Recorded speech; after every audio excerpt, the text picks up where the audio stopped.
एक और बड़ी खबर जो आगे जाकर जिसका जिक्र जरूर होगा, इस वजह से आपको बहुत ध्यान से इसे देखना है। और बीजेपी की आज संभाग स्तरीय बड़ी बैठक है और वो भी दुर्ग में है।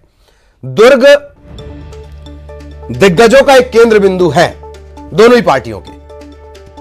और आज वहां पर एक बैठक है। प्रदेश में भाजपा अध्यक्ष और नेता प्रतिपक्ष बदले जाने के बाद सीएम के गढ़ के तौर पर भी इसे जाना जाता है। दुर्ग के पाटन से सीएम साहब आते हैं, उनकी सीट है, वहां से शुरुआत की गई है। संगठन मंत्री, प्रदेश अध्यक्ष, कई दिग्गज इसमें शामिल होंगे। अरुण साव पहुंचेंगे, अजय जामवाल, डॉक्टर रमन सिंह। अध्यक्ष बनने के बाद पहली बार अरुण साव दुर्ग आएंगे। विधानसभा चुनाव के मद्देनजर काफी अहम यह बैठक मानी जा रही है। कार्यकर्ता उत्साहित हैं, संभाग स्तर के पदाधिकारी इसमें शामिल होंगे। दुर्ग बीजेपी कार्यालय में बैठक का आयोजन है। स्वागत की तैयारियां की गई हैं। पोस्टरों की कमी नहीं है, बैनर की कहीं कोई कमी है नहीं।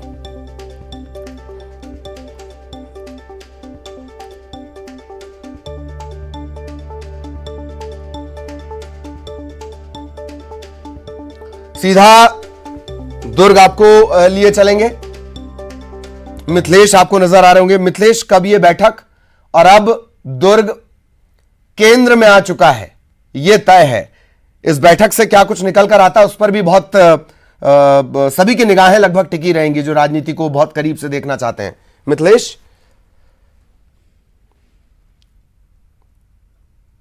निश्चित रूप से ललित बताना चाहूंगा कि प्रदेश में बड़े बदलाव के बाद में आज दुर्ग संभाग की बैठक होने जा रही है। काफी अहम बैठक ये मानी जा रही है क्योंकि यहां पर प्रदेश के दिग्गज यहां पर मौजूद होंगे। वे आने वाले समय में जिस तरह से मिशन 2023 को लेकर वो यहां पर हैं, उसकी रणनीति तय की जाएगी। खासतौर पर कार्यकर्ताओं को चार्ज करने का प्रयास किया जाएगा क्योंकि ये 3.5 साल निकल गए हैं, लेकिन भाजपा की जो एक्टिविटी है वो कहीं नजर नहीं आ रही है। और यही वजह है कि अब जो है कार्यकर्ताओं को एकजुट करने का प्रयास किया जाएगा। जो खेमे में भी जो भाजपा बटी हुई है उसको जोड़ने का प्रयास किया जाएगा। उनको बताया जाएगा कि किस तरह से आगामी समय में उनको काम करना है, क्योंकि ये दुर्ग जिला एक ऐसा जिला है जो कांग्रेस का गढ़ माना जाता है, जहां पर मुख्यमंत्री सहित तमाम यहां पर मंत्री रहते हैं। आधा मंत्रिमंडल की बात किया जाए तो दुर्ग संभाग के अंतर्गत आता है। चाहे मोहम्मद अकबर की बात किया जाए, गुरु रुद्र कुमार की बात किया जाए, अनिल भेड़िया है, ताम्रध्वज साहू, ऐसे बड़े दिग्गजों के नाम है जो दुर्ग संभाग से ही आते हैं। तो पहले जो प्रदेश में बदलाव हुए हैं उसके बाद में दुर्ग को ही चुना गया है, क्योंकि कांग्रेस के दुर्ग को यदि भेद लिया जाए तो भाजपा कहीं ना कहीं संपूर्ण प्रदेश में अपनी कोशिश कर सकती है आने की। तो इस तरह से पहला टारगेट रखा गया है लोगों को चार्ज करने के लिए, कार्यकर्ताओं को चार्ज करने के लिए, कि दुर्ग से ही ये स्टार्ट किया जाए। तो आज एक बड़ी बैठक होने जा रही है। शाम के 4 बजे से यह बैठक आयोजित होगी, जिसमें पूर्व मुख्यमंत्री डॉक्टर रमन सिंह सहित प्रदेश अध्यक्ष हैं अरुण साव, वो मौजूद होंगे। इसके अलावा राज्यसभा सांसद सरोज पांडे और तमाम जितने विधायक, पूर्व विधायक जो हैं वो तमाम यहां पर मौजूद होंगे बैठक में। और पूरे आगामी समय के लिए रणनीति तय की जाएगी। क्योंकि आपको एक और बात बताना चाहूंगा कि दुर्ग संभाग में पहले 5 जिले आते थे।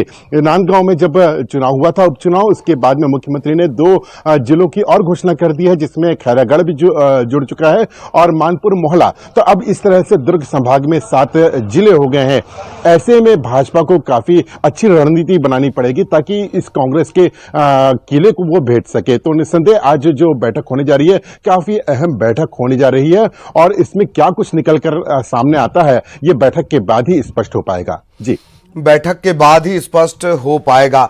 ये भी नजर आएगा कि अब वक्त कम है तो फ्री हैंड भी दिया जा सकता है कुछ नेताओं को जिन्हें नई जिम्मेदारी मिली है, मिथिलेश, के वो अपने हिसाब से आगे की रणनीति और रणनीति के हिसाब से अपनी टीम क्रिएट करें। मिथिलेश,